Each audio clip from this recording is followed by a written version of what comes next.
বিশ্বকাপে এমন একটা রেকর্ড আছে যা ৩৬ বছর পরেও কেউ ভাঙতে পারেনি, আর সেই রেকর্ড গড়েছিলেন জার্মান কিংবদন্তি লোথার ম্যাথাউস।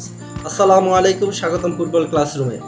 আজ আমি আপনাদের এমন এক বিশ্বকাপ পারফরমেন্সের গল্প শোনাবো যেটাকে অনেকে ফুটবল ইতিহাসে সেরা মিডফিল্ড পারফরমেন্সগুলোর একটি বলে মনে করেন।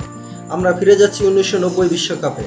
সেই সময় পশ্চিম জার্মানির অধিনায়ক ছিলেন লোথার ম্যাথাউস। প্রথম ম্যাচে তাদের প্রতিপক্ষ ছিল শক্তিশালী যুগোস্লাভিয়া। ম্যাচ শুরুর আগে অনেকেই ভেবেছিলেন জার্মানির জন্য এটা কঠিন পরীক্ষা হতে পারে, কিন্তু মাঠে যা ঘটেছিল তা ছিল এক কথায় অবিশ্বাস্য।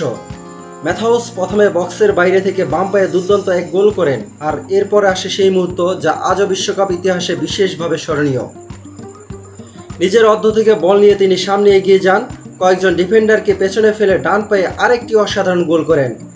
অর্থাৎ একই ম্যাচে দুই পায়ে দুই দূরপাল্লার গোল। এমন কীর্তি বিশ্বকাপের ইতিহাসে আর কোনো খেলোয়াড় করতে পারেননি। পশ্চিম জার্মানি ম্যাচটি ৪-১ গোলে জিতে নেয় এবং এই জয় ছিল তাদের বিশ্বকাপ জয়ের অভিযানের দুর্দান্ত সূচনা। সবচেয়ে মজার বিষয় হলো, নিজের দীর্ঘ আন্তর্জাতিক ক্যারিয়ারের ১৫০টিরও বেশি ম্যাচ খেলেও ম্যাথিউস পরবর্তীতে এই ম্যাচকেই নিজের সেরা পারফরমেন্স বলে উল্লেখ করেছিলেন। আর সেই বিশ্বকাপের শেষে হাসি ছিল জার্মানিদের মুখে। অধিনায়ক হিসেবে লোথার ম্যাথাউস বিশ্বকাপ ট্রফি উঁচিয়ে ধরেন এবং নিজের নাম লেখান ফুটবল ইতিহাসের কিংবদন্তিদের তালিকায়।